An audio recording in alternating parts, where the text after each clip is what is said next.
Good morning. Hey, way to go on daylight savings time. Nice job making it here. I feel like we need applause for ourselves every day for the week as we get here on time, wherever we're headed.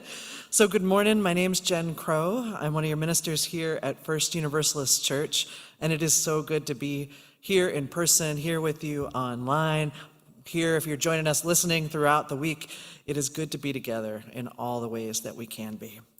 Now, for over 150 years, First Universalist Church has been a community that proclaims the power of love and hope. We are creating community where we invite each other into the rhythm and practice of giving and receiving and growing together. Now, we practice this Universalist spirit of love and hope in some very particular ways together. We do this by listening to where love is calling us next, by welcoming, affirming, and protecting the light in each and every human heart, by acting with humility and courage and compassion in service to justice. We do all of this with a deep commitment to ending oppression in all of its forms and building the beloved community of liberation and joy and belonging for us all. We care for each other here in the building in some very specific ways. So if you're with us here in person, we encourage everybody who can be to be vaccinated, for us to stay home if we're feeling sick or waiting on a test result. We wear masks in the building unless we're speaking from the pulpit or eating or drinking. Try and stay given a little distance between our household groups and asking for consent before we go in for a hug. Now, if you're in the sanctuary with us today, please let our worship leaders sing to you. But if you are at home online, sing as loud as you want through the whole service. You are very welcome to do that. These are just a few of the ways we take care of each other, aligning our actions with our values. Now, I'll remind us too that today we have a special musical guest, Ellis Delaney, the music is fantastic. And at the end of the service, if folks want to, they can stay for about 3 songs, 10 minutes or so of time we can sing together and enjoy some more music. So that is coming your way at the end of the service. Now, there are a lot of different ways to get connected here at church, and we want to make sure that everybody knows whatever they need to know in order to plug in here. So best way to do that is to sign up for our newsletter. So head to our website, sign on up, and then you'll hear all the information about what's happening throughout the week. Another great way to be involved is to be a part of the art that is here at this church. You can do this in a couple of ways. We have the Universal Gallery downstairs in the social hall. Take a look at the art exhibit that is happening down there. And whether you're joining us in person or online, you may have received a ribbon like this in the mail this week. And if you didn't, we have plenty of them up here. Now, these ribbons, we're asking you to put a word or a phrase of something you hope for in our community. To go ahead and write that on the ribbon, turn them in the basket. You can do it this week, next week. There's a basket down in the social hall. Put a word of your hope or aspiration on these ribbons, and the visual arts team will weave these together into a tangible expression of our hopes of who we can be as a community. So it's a beautiful way to be a part of the beauty that is around us here. If you are ready for deeper involvement at church and leadership feels like the right next move for you, the nominating committee is welcoming applications to serve the church on the nominating committee, the First Universalist Foundation Board, and the Board of Trustees. So position descriptions and applications are available on the church website, and applications for these positions are due on March 18th. You're all invited to check those out. Now, I think probably as just about everybody knows, Minneapolis educators are on strike.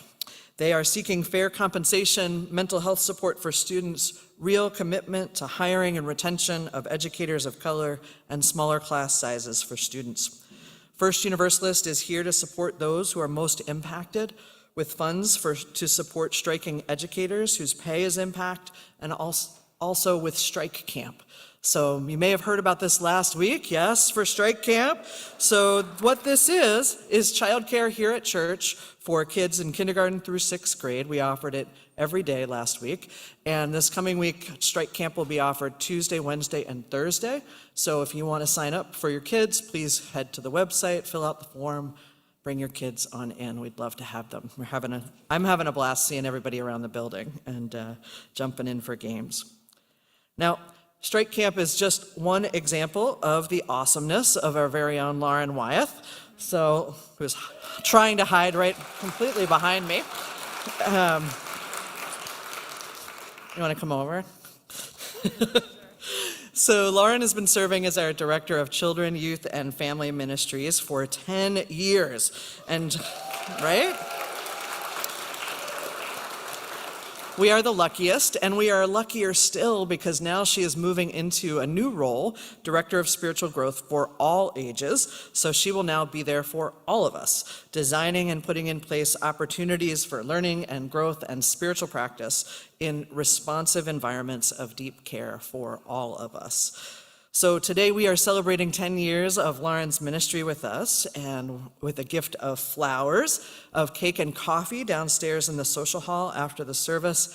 And there is an opportunity for you to add to your thoughts and share your appreciation for Lauren. So down in the social hall, or you can type it into the chat if you're joining us online, a word or a phrase of appreciation, of gratitude, of celebration for Lauren. Downstairs in the social hall, there are Post-it notes. You can write those words or phrases on and stick them up on the trifold board, and we'll add what gets written in the chat there too, so you can have a giant card, because what is more church than giant cards and cake? So just to give you some ideas of what other people might put on those Post-it notes, I want to just share a few of the gratitudes and appreciations that members of the Parents and Caregivers of Little Ones group shared about Lauren this past week. So they made up a top 10 list of reasons they love Lauren. It's a pretty awesome list. I'm not going to share all 10 of them with you, but we'll start with number 10. Lauren is an emotional psychic. This is true if you spent time with her. She knows what we, our children, our community needs often before we even know how to ask for it.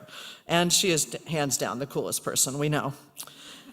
Number 9, she allows us to be fully human and acknowledges that parenting is not, and it's not intended to be, a 100% perfection game. Number 8, she fosters an environment where we can show up as our authentic selves and feel heard, seen, and accepted. 7, she is deeply empathic and helps us reconnect with the parents we want to be and center ourselves spiritually. It goes on and on with these true things about Lauren, most of all filled up with how she helps others be more whole in the world and live into the people they want to be. So we appreciate you so much, and we look forward to continuing to celebrate with you this morning.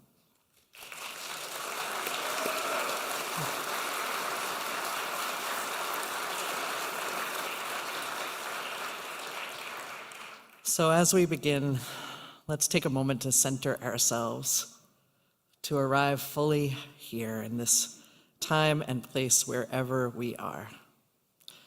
For me, I am noticing my feet on the floor. I am noticing where my hands are.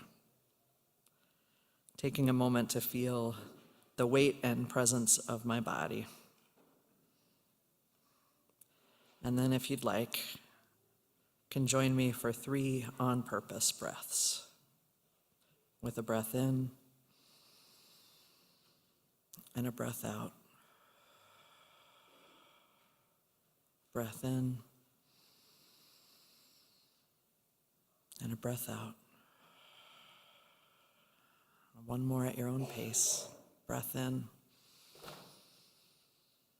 breath out.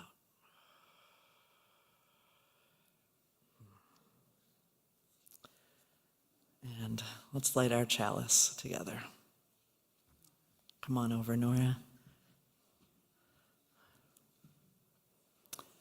Please join in saying these words if you know them. Please let them wash over you as we say.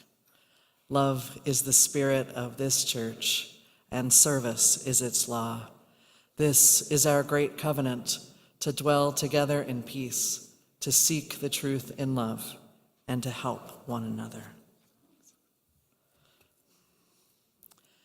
And throughout this morning's service, we're going to hear from different members of our church community of all ages, because we are a multi-generational community of faith.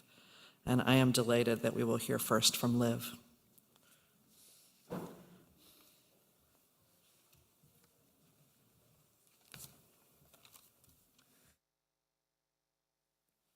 A little nervous here. Okay. So, thank you.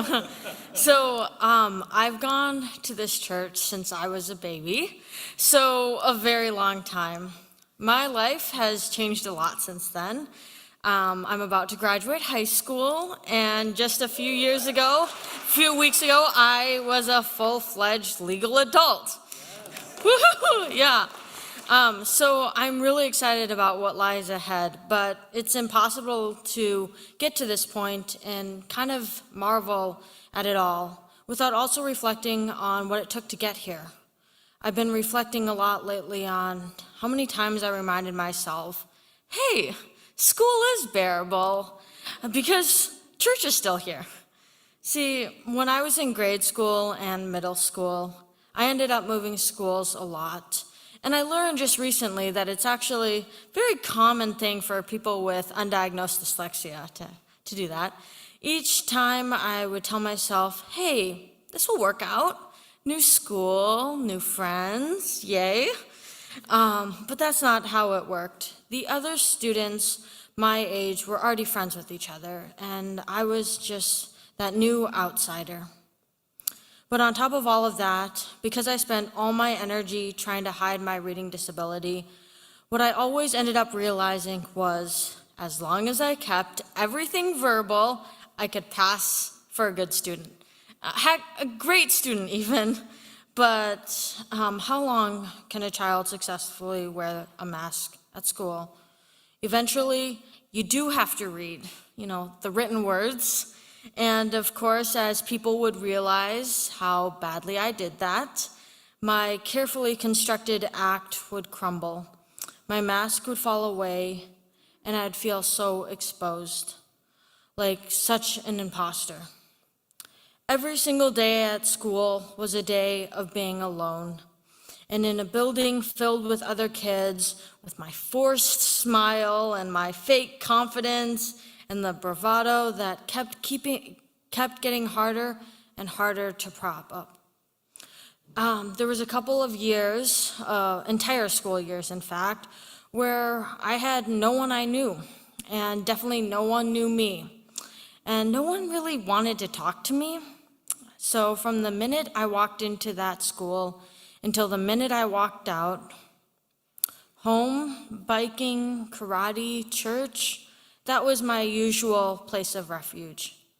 Now, I'm not saying that my church life was always smooth or without the bumps and disappointments. Sometimes I wouldn't even want to come to church. But on those mornings, my mom would remind me that the church community I had chosen, and she was pretty sure I'd have a better week if I stuck with my community. And she'd brush my hair and drive me to church, and it was true. Church. Besides my mom and my brother, and of course our forever family friend, Marky, this church was and has always been one of the greatest constants in my life. The first time I realized how much I loved church was when Mary Bowman started the church choir, and she made every one of us kids feel so important to her and so important and valued to the church community. Then, one day in third grade, Lauren came up to me and said, "So I'm starting a chalice lighting program. Would you like to be a part of it?" And oh my goodness, I looked at her and I said, yes, I would love to. When I asked my mom if I could be a chalice lighter, she was so proud of me for wanting to do it. And every single Sunday, when it was my turn, she would help me get on my rainbow stall I was so proud to wear. And then she would sit in front of the pew and mouth the words, "I love you," to me as I stood up and did my part. She would snap so many photos and videotape me with, big, proud tears in her eyes, just like right now. So here's my mom right here in the front row again. Hi, Mom.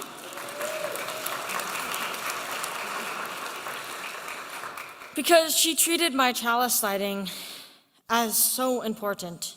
It was then very important for me too. And when I graduated from being a chalice lighter to being a chalice reader, I memorized the words so I'd never worry about misreading them. And I spent the whole week beforehand whispering word after word to myself to make sure I wouldn't forget anything. My church, our church, my love for this church has grown bigger over the years. So when I was asked to write this message, I was especially happy because speaking here as I stand right at the threshold of so many childhood memories and so much excitement about what's to come next, I almost can't believe I have the chance to stand up here and look at you all and say this. Thank you for my church community for being here. Thank you for helping me feel like I'm a part of something bigger, especially during those years where I felt so small at school. And I would like to end this just as I started my journey on this chancel with these words. Love is the spirit of this church, and service is its law. This is our great covenant, to dwell together in peace, to seek the truth in love, and to help one another. Thank you.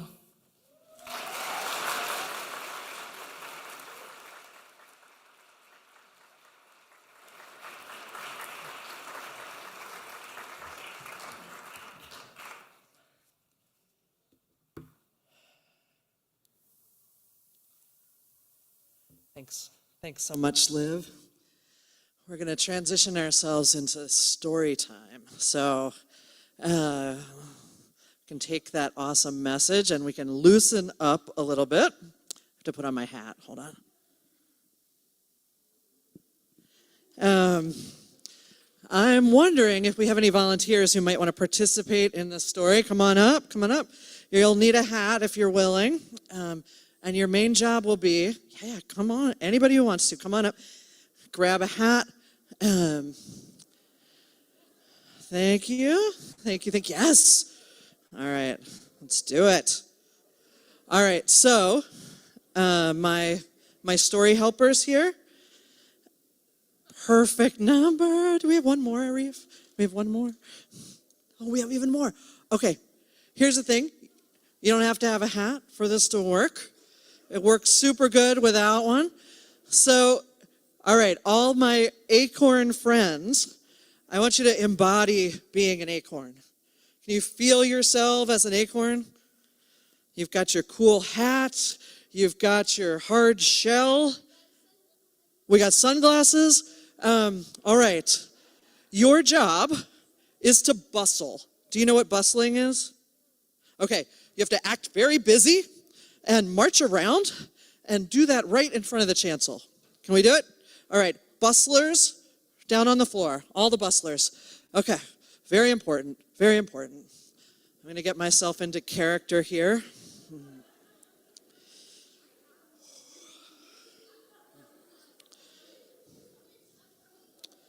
Good afternoon, people. My name is Nuttily Acorn, and we are coming to you live this week from Spiffenshine, Acornopolis's premier location for the waxing, toning, and washing of our shells. Now, I'll tell you, this place is a hotbed of conversation and community today, because everyone is coming in to get a new coat of wax applied. Waxing our shells, toning our shells, keeping ourselves looking exactly the way we are. Everyone is coming in for that because last week this strange acorn landed in our town and proclaimed that we are that. What is up there, you say? An oak tree, a towering oak tree. And this tippy-hatted stranger says that we all can become that. Now, we know this is ridiculous, of course. How could that possibly happen? And this acorn goes on to say the way it happens is we go deep underground and we allow our shells to crack open and our hats to pop off. Unbelievable. So, as you could expect, Spiff and Shine is especially busy this week, offering its brand new service of a full-body lacquer. We here at Spiff and Shine now just really want to super glue those caps on, cover our shells in a hard plastic exterior so they can never crack. Thanks for coming in for that, folks. Now, I've noticed you all here at Spiff and Shine, but something else is happening. Oh, Acorn, where are you headed? I really don't have time to talk to you right No, I've noticed the steady stream of acorns slipping in the back door of Spiff and Shine.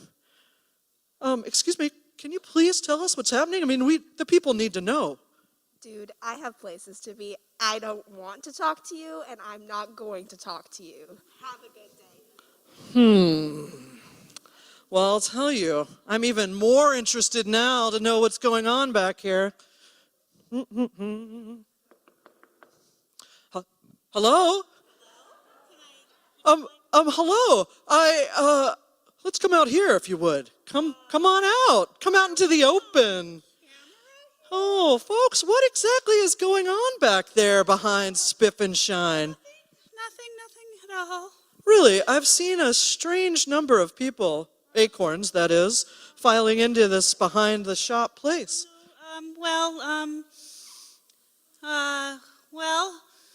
Okay. For the record, on the record, the truth is, a lot of us want to keep this private, but I think it's time to just speak up and come out. And I just want you to know that I've been helping my fellow acorns for years, sealing up those cracks that sometimes show up in our caps and super gluing them back down and trimming off these sprouts that seem to come out. And I've been doing it quietly and just promising everyone that nobody will know and they can get back to life in the big city, and we'll just take care of things really discreetly. But I'll tell you what, ever since that acorn showed up last week, yeah, that guy, I've been wondering, I have to admit, whether maybe he's onto something. Maybe we are supposed to crack open and become something bigger. And if I'm honest, I've been questioning my whole life's work. I've been wondering, what if I stopped trimming those sprouts and just let them grow, just let them show, just let it out. And maybe we could become that. I've been wondering about it, and I'm not the only one. In fact, I don't know, how are you all feeling? I think if we maybe just admitted what was going on, and we all admitted it together, and we stuck together, we might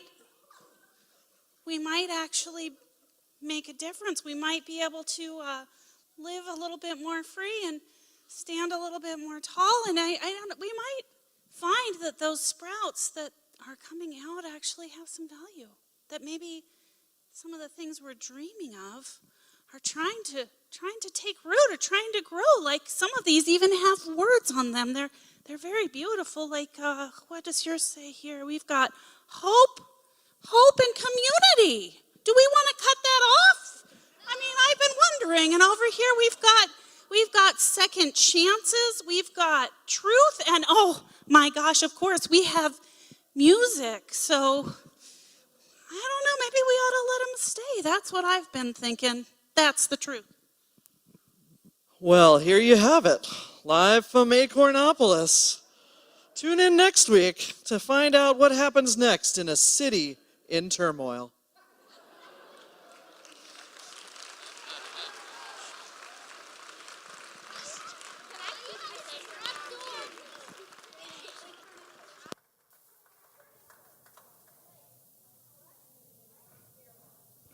Thank you, everybody, for participating in all the ways. Tune in next week to find out what happens in Acornopolis. So, spiritual growth happens all over our church community for all ages. So, as we send our kids off to their religious education classes with the littlest ones and the biggest ones heading out and down to meet with their teachers and to have their experiences. I invite the adults who are left here having spiritual growth in the sanctuary. If you feel comfortable, go ahead and turn and greet a neighbor and maybe share what would be growing out of your sprout. Anything cracking open? Anything you're hoping for?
So friends,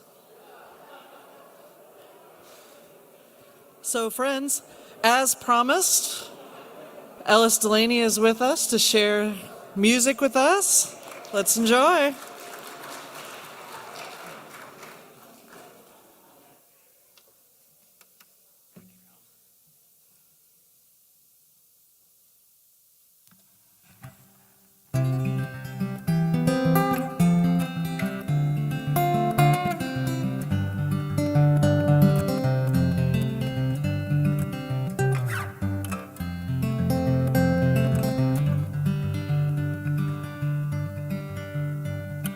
I wish for you to be free from doubt.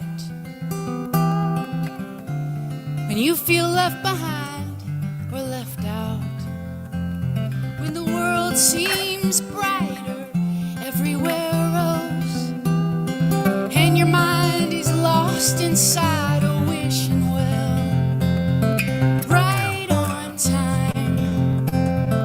You are right on time. You're right on time.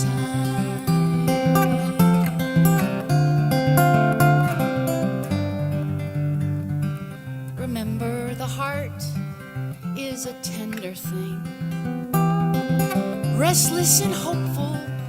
It cries and sings, and sometimes you need shelter and a space to be a little tough, not tough enough, a little lost at sea. And when everyone is racing and you join in, if you can, try running with a smile, 'cause there is a danger in going too fast.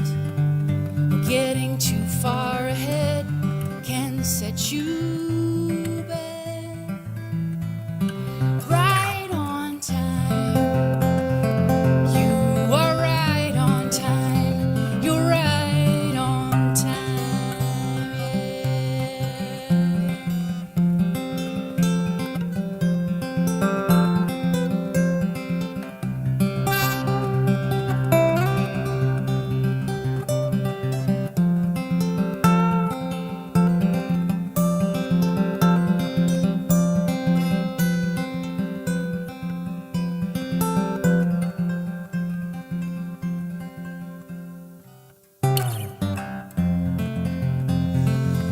You are right on time.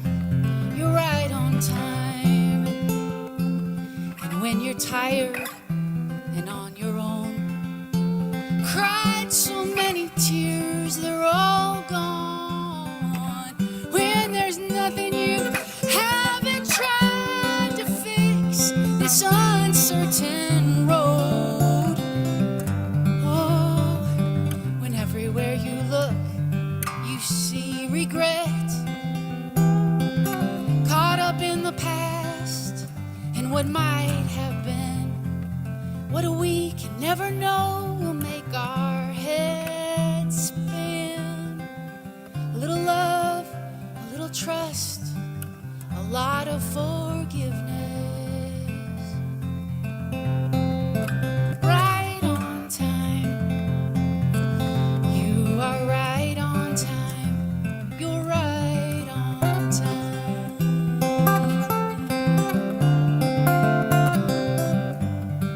What if we're right on time? We're right on time, we're right on time.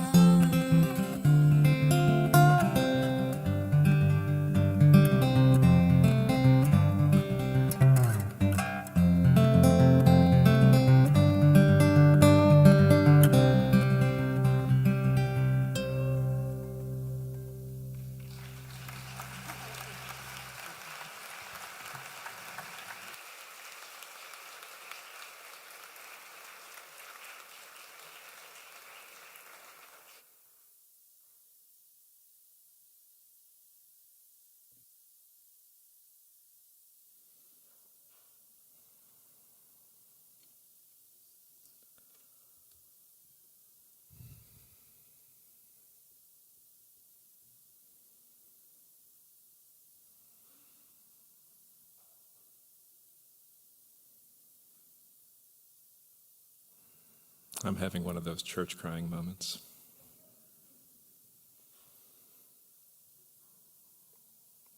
I've known Liv since she was little, since they were little. My daughter has fallen asleep to Ellis's music almost every night for the last many, many years.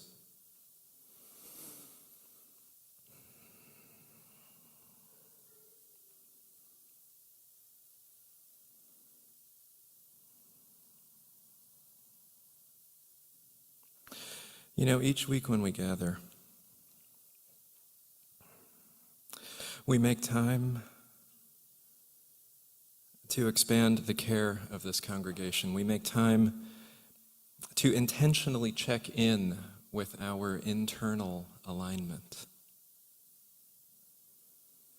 As priest and theologian Richard Rohr says, religion is about opening our hearts, opening our minds, and opening our bodies so that we can be fully open to the present, fully open in our presence to ourselves and each other, and ready to carry our experience of the holy out into the wider world. So let's check in. Let's see how we are aligned. Opening a little more, perhaps, as we get lined up. As Beyonce says, as we get in formation. So I invite you to notice where your mind is at. It might be full of thinking. Might be chewing on some metaphors in the story and the lyrics you heard. Might be assembling your weekly meal plan and shopping list. Whatever it is doing, whatever it's doing, know that it's good. Smile to your mind. Thank it for what it does. And invite it to relax just a little. The more open our minds are, the more we can rest in this bigger awareness. An awareness that doesn't require either or, that doesn't hold tightly to one perspective. The more open our minds are, the more we can rest in a bigger idea of who we are together.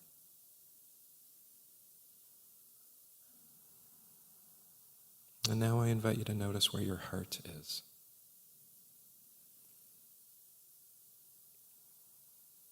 It might be feeling contentment. It might be full of grief. It might be angry from some fight or slight this morning or earlier in the week. Whatever it is doing, know that it is good. Smile to your heart. Thank it for what it feels.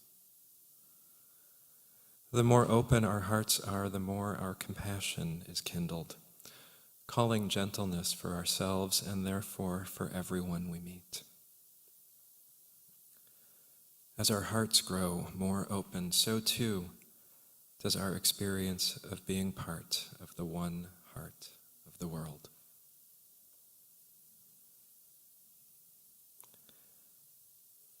Notice where your body is. This world can be so hard on our bodies. Yeah. And they carry so much tension. So allow your shoulders to drop. Let your stomach relax. If it feels comfortable, let your energetic body spread out and take up a little more space.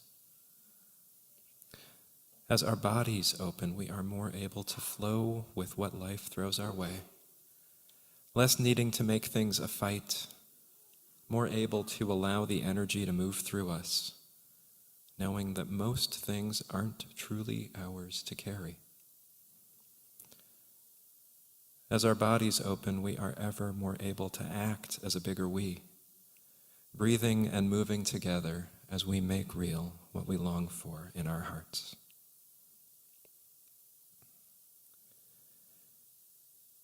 And here in this place of openness, in this place of feeling connected to this bigger knowing of being together, this bigger knowing of being one strong body, I invite you to name aloud, to hold in your hearts, to name in the chat what you would like to lift up in worship today, what you would like held in this sanctuary.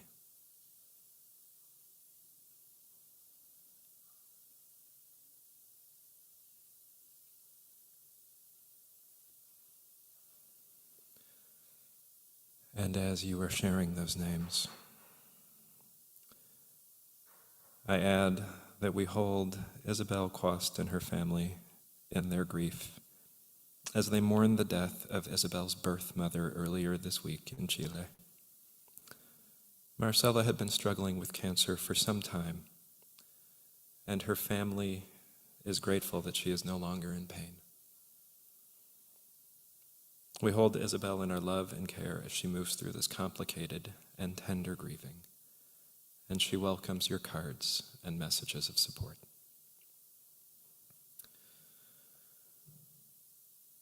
And on this anniversary of his death, we hold in our hearts all those who knew and loved Eric Brown, member of this church who died too soon from ALS. If you are marking the anniversary of a loss, I invite you to speak the name of your beloved out loud or share it in the chat, that we might hold in present memory all those whose spirits, whose love and wisdom is at our backs, guiding us on.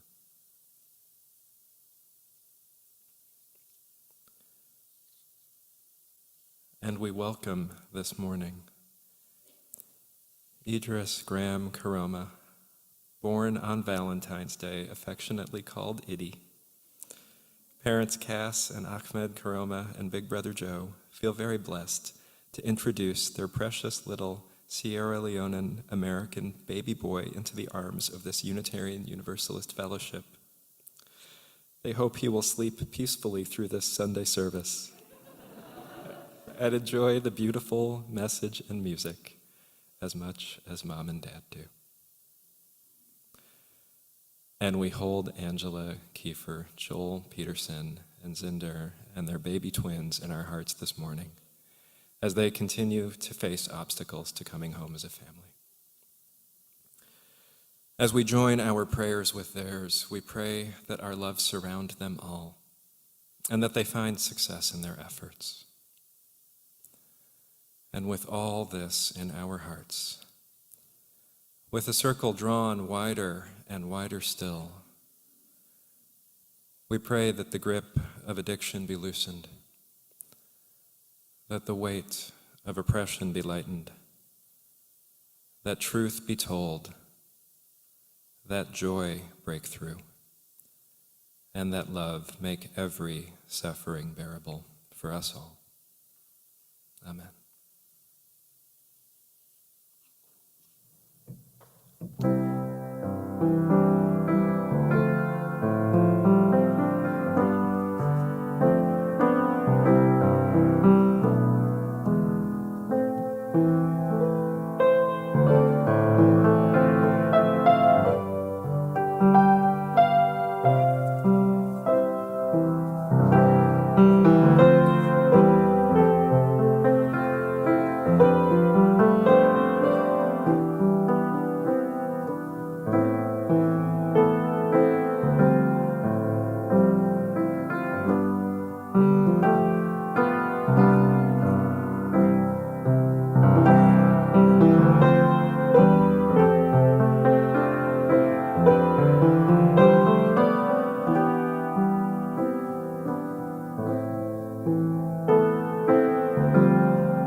As Unitarian Universalists, we believe that spiritual growth happens in all stages of life, that all of us have gifts to bring, and we all have growing to do.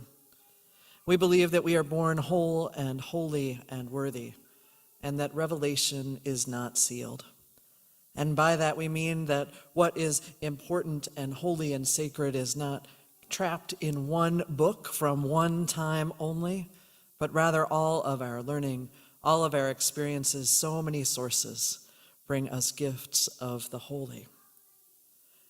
Our life experiences change us. What we learn changes us, and so our faith changes too. That is part of who we are. So it is a special joy to hear from folks from different identities, different stages in life today, because we are all growing, each of us a part of different communities here in this bigger community. I have been enjoying one particular phrase this week that's just been repeating itself in my head. It comes from Anais Nin, and the sentence is this: perfection is static. I am in full progress. Perfection is static. I am in full progress. So I invite us into a life of full progress. And I invite Todd to come up and share a bit of his experience with us.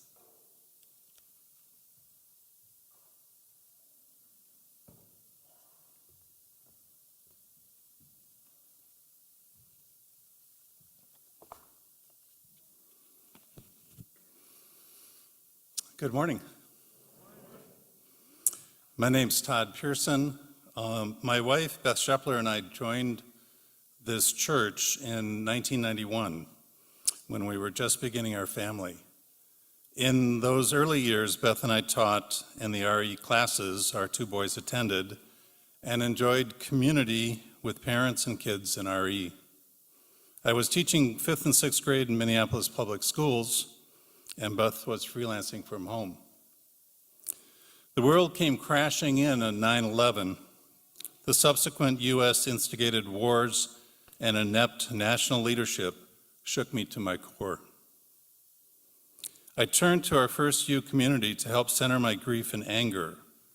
The Obama years provided me a sense of hope for our country, but that turned very dark with his successor. The election of our former president in 2016 compelled me to find ways that I could take action. I was witnessing our country cracking open with hatred and our planet's environment under direct attack. Our world was rapidly approaching multiple tipping points, accelerated glacial melt, rapidly heating oceans causing massive coral reef die-off, thawing peatlands releasing alarming quantities of methane gas propelling the atmosphere to catastrophic levels of greenhouse gases. But what could I do to make a difference? Over the years, I participated in EcoMinds, a predecessor of our current environmental justice team. So it was natural for me to turn to this group. It took some time, but I finally decided to jump in and utilize my skills to help the EJ team promote its activities and actions with newsletters and flyers. Perhaps more importantly, I found like souls at church who were passionate about making change to preserve our fragile world. That was 3 years ago. The world is now more than ever facing a climate crisis. Major changes need to happen in the next 8 years to avert cascading environmental catastrophes.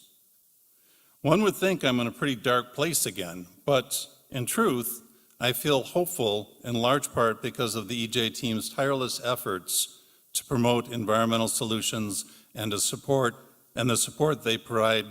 we provide each other. I feel hopeful as our food solutions team shows way to make a difference in the world through everyday choices in what we eat. I'm encouraged by our embrace of the sacredness of water and our allegiance with the leadership of Native peoples.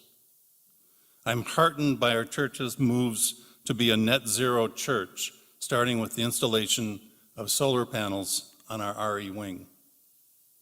And I'm empowered by our plans for Earth Week 2022, with activities culminating in our May 1st Sunday service and celebration in the social hall.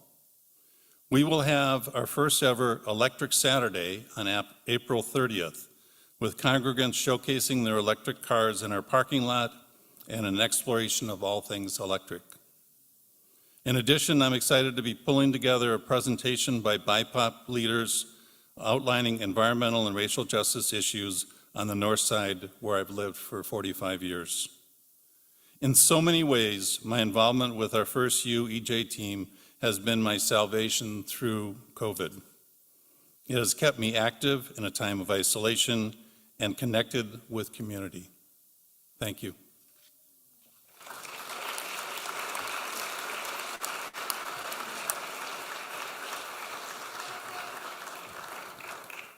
Thanks so much, Todd. Next, we're going to hear from Claire Trolley. We're going to hear from her on video. So we hear from her on video because you might know that Claire is our lead Our Whole Lives teacher for teens. And so, as usual, or maybe as often, is teaching double this Sunday morning at the 9 and 11 o'clock. So if we're ready, we can hear from Claire. Good morning. I'm Claire Trolley. Do you know how many people and machines can fit into a hospital elevator? 5 adults, 1 baby, 3 machines, an IV stand, a stretcher, and an emergency paramedic bag can fit into an elevator. I know this because the staff at Children's Hospital deemed all of this necessary to transport my son just 4 short floors from the emergency room to the pediatric ICU. This would be only the start of my understanding on how sick my baby truly was. I will never forget the feeling of seeing him attached to several machines, helping him to breathe and get healthy once again. It was soul-crushing. 2 days later, while still in the pediatric ICU and still hooked up to several machines, Lauren and Reverend Ruth came and saved me while our medical team saved our son. They were my life raft in an ocean of loneliness that can be extended hospital stays. This wouldn't be the first time a member of First Universalist would save me. You see, when caring for somebody with chronic medical needs, it's not the initial hospitalization that wears you down. Of course, that's difficult and draining, but it's the after and in between care that is most depleting. Following up with all of the ologist appointments, urology, nephrology, endocrinology, make this one 2 weeks out, that one 1 month out, this one before that one. This specialist only sees patients at that clinic. That one only sees patients on Wednesdays. Dealing with administering new medications, negotiating with health insurance, learning how, and then educating others on how to care for your kid. The exhaustion, the fear, the resolve. It was in those times that Liz and Rochelle and Sarah and so many others stepped in and fed my family with meal trains. Those meals fed my family when we were playing tag with hospital care and home care. There is a special love of someone who remembers the older sibling on a meal train with donuts just for them. A visit with Reverend Justin or a phone call with Reverend DeReef after a long day in the hospital can reignite the flame in your heart. There's nothing quite as powerful as sharing your grief and worry with another as they hold you with unconditional love. Those formal types of support are incredible, but equally as incredible are the more informal types of support that come in the form of text messages, memes, and stories of solidarity from fellow parents. Not everyone can appreciate a picture of your baby eating old food with hair on it, or swap potty training tips with humor and love. Our small group of caregivers engaging in the spiritual practice of parenting, in a pandemic no less, can be just the boost we need to get through another bedtime routine. I am so thankful for a community where I can share my now 4-year-old who loves to mansplain everything from dinosaurs to directions. I do not take for granted one single, well, actually, Mom. First Universalist has sustained our family through 3 surgeries, 5 hospitalizations, and a whole lot of tears and worries in between. As we gear up for another surgery later this year, I expect we'll receive more love all over again. My family's story is unique. Our experience is not. This community has nourished our bellies and souls many times since that fateful elevator ride in 2018. The love and support this community shares has shown me no one can do this on their own. The only way through is with community. Thank you.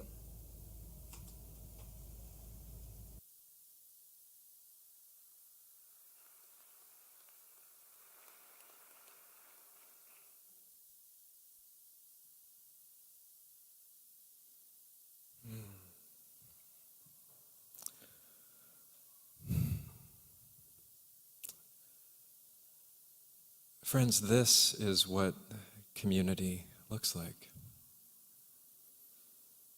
Take a look around if you haven't already. Take a look around you. This is what community looks like. The everyday, simple acts of caring for each other, of loving our young ones up into powerful human beings that are going out to take over the world. Holding the older amongst us through the many, many challenges that life brings. Knowing that together we can hold everything. That together we have all of what we need. That together we are in this dance, not of perfection, but of being in full progress. This is what community looks like.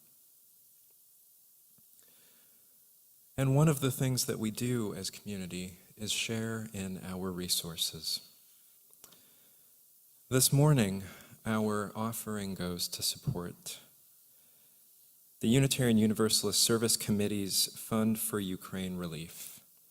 UUSC is a Unitarian Universalist organization that partners with trusted organizations on the ground to make sure that funds go to where they are most needed to support those most impacted.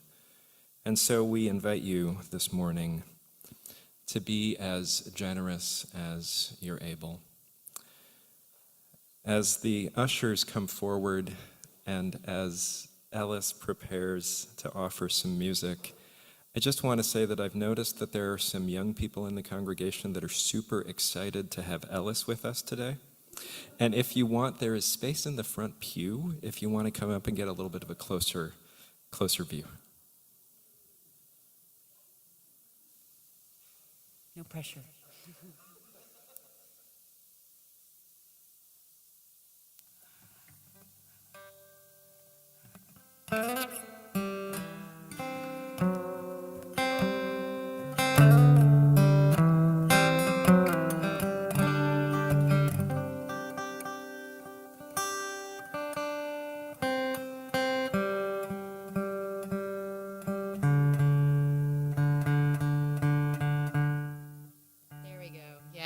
Not quite right.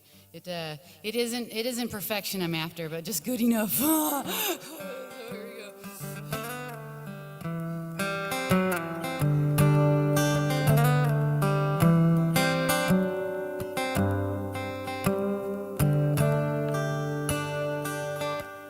I'll tell you a secret that I've learned. Nobody knows everything. We all get caught up in what we think and believe it's the truth. But mostly we don't have the answers, and life can feel like an unsteady boat, drifting away from the land, making us feel alone. It is love that will carry you home. It is kindness that holds back the storms around you.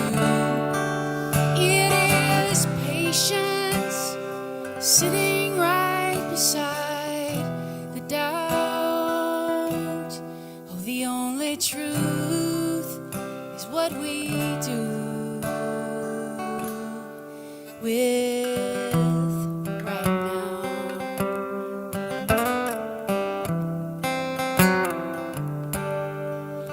Something I've finally come to realize: everyone has to compromise. We can't do it all at the same time. It just doesn't work. We can't spend our whole lives worrying about things out of our control. And then we find that life was built for change, and we have to let it all go. It is love that will carry you home. It is kindness that holds back the storms around you. It is patience sitting right beside the doubt. Oh, the only truth is what we do with right now.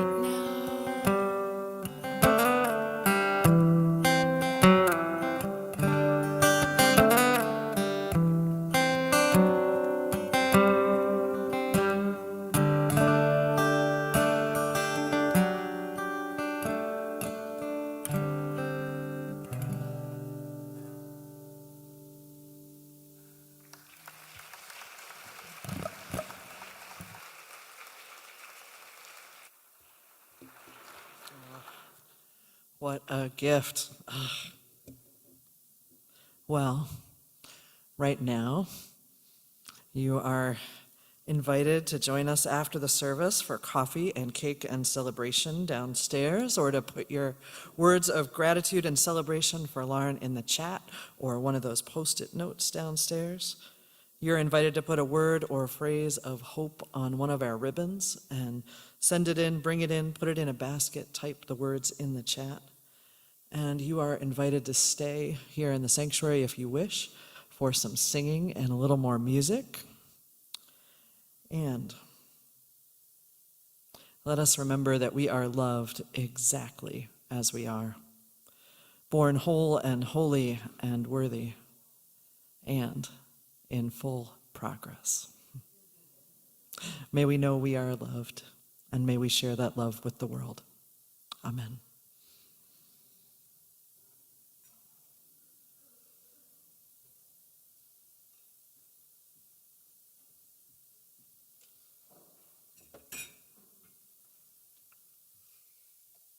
So the songs I'm going to sing for you are my songs. Parts, but the first one, it takes a while to get there, so just so you know. But it's Love, Ordinary Love is the ending refrain that I'll invite you to sing if you'd like at the end.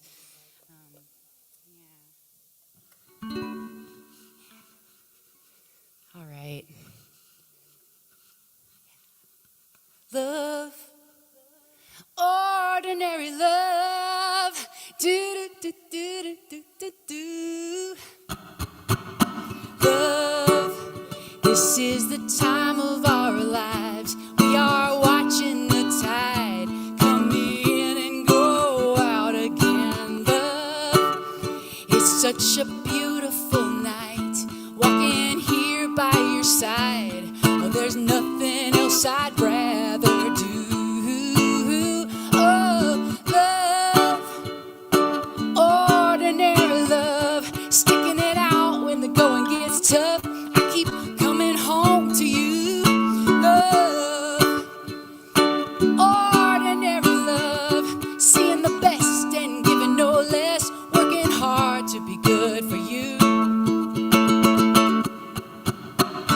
I got a feeling things are only getting brighter. We're stopping all that shadow boxing, seeing more light. We have made a decision to make our love better. Every moment is a chance to turn whatever's wrong right. We are magic in the making. We are making magic happen. Love, ordinary love, do-do-do-do-do-do. Don't you know I want you, love? We just get better with time, keeping each other in mind. We got an everyday joy attitude. Oh, love, every day I'll be sticking it out when the going gets tough. I keep coming home to you. Love, I'll keep my eyes on the truth, seeing the best and giving no less, doing what I can do every day. Love,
going to play a couple more for you that are brand new with the pandemic. So for those of you who know my music, these are especially fun, I think, because they're newer. And but for those of you who don't know my music, yeah, this is really a joy to be able to share live music again. It's just been too long. Oh. And this is my first live show in quite a while. So, well, no, last weekend I was at another church, so that was it. But yeah, then, yeah. So, with that, I will sing this one. This is "Not Everyone Fits into a Tux or a Prom Dress" is going to be the refrain. And the way it's going to work is, you'll be able to sing along maybe for the first couple lines, but actually all the lyrics are up there, so you can give it a shot if you'd like as we go along. But at the very end, we'll do "Not Everyone Fits into a Tux or a Prom Dress." Not everyone fits. That'll be the whole thing, at the very end. So, yeah, here we go.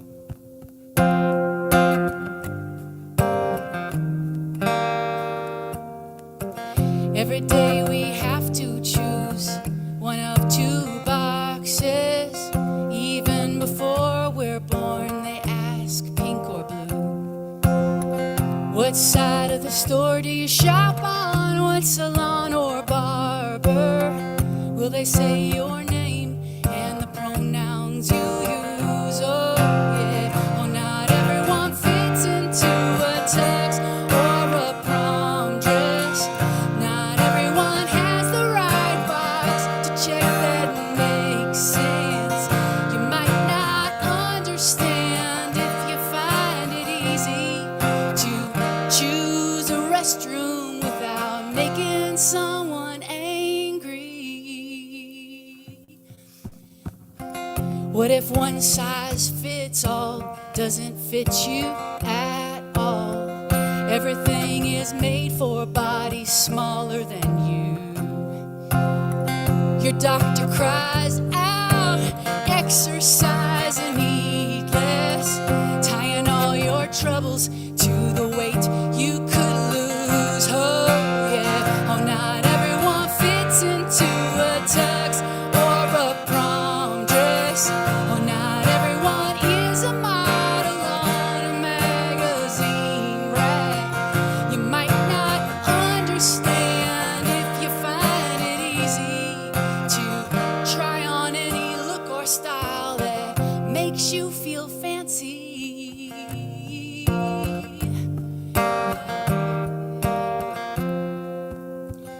What if the way you are is not the right way to be? Where you live or who you love or what you believe. You're either not enough or too much. The pressure is intense when the way you think and talk is neurodivergent. Oh, not everyone fits into a tux or a prom dress. Oh, not everyone has the right box to check that makes sense.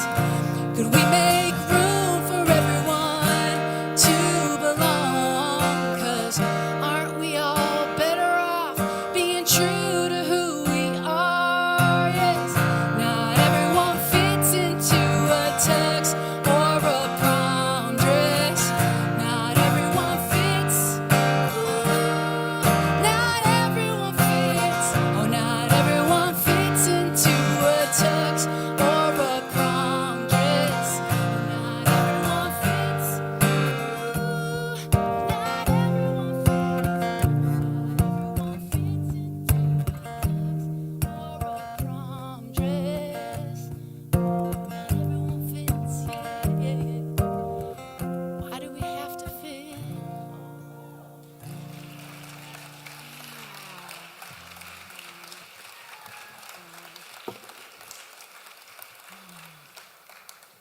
Yeah. Oh my gosh, thank you so much, y'all.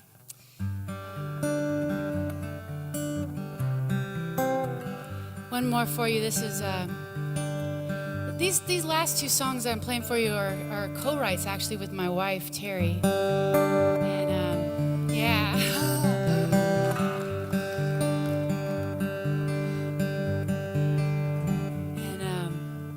This one was especially needed, and I think it's a song now I'm leaning on a lot. It's called First Aid for the Heart. I feel like church is definitely a part of that kit.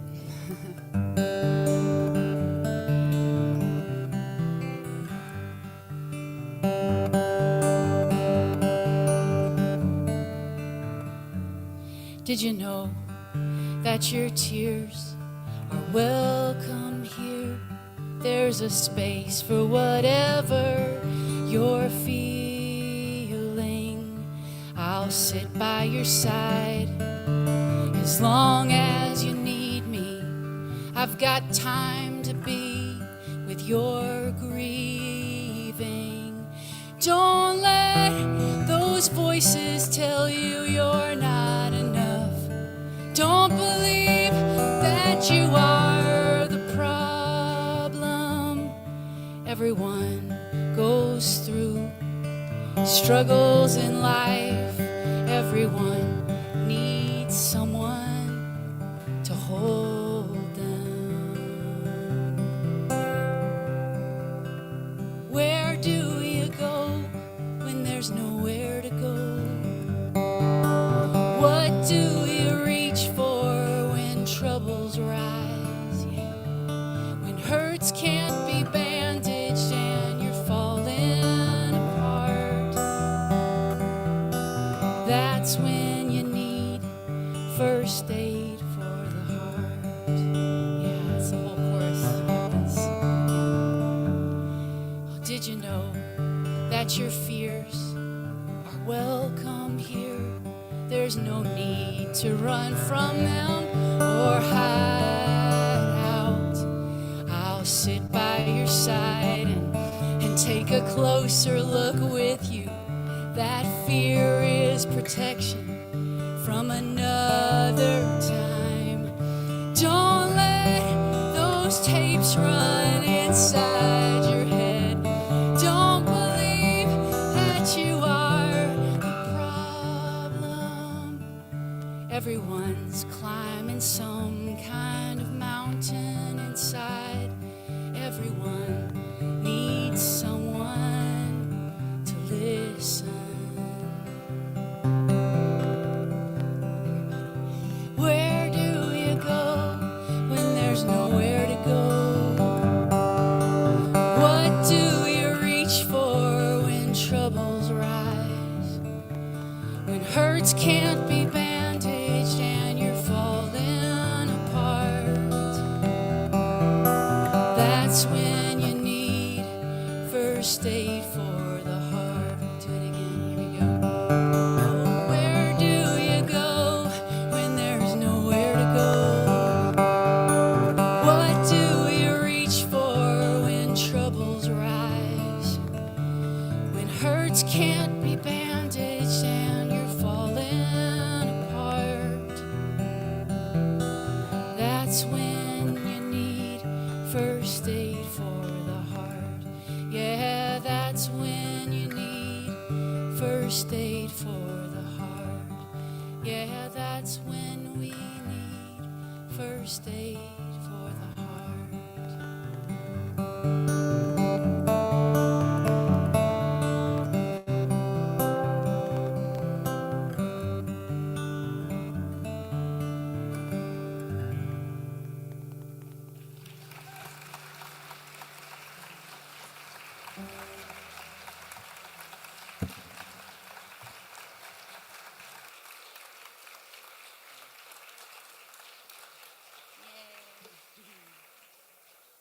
Take care, y'all.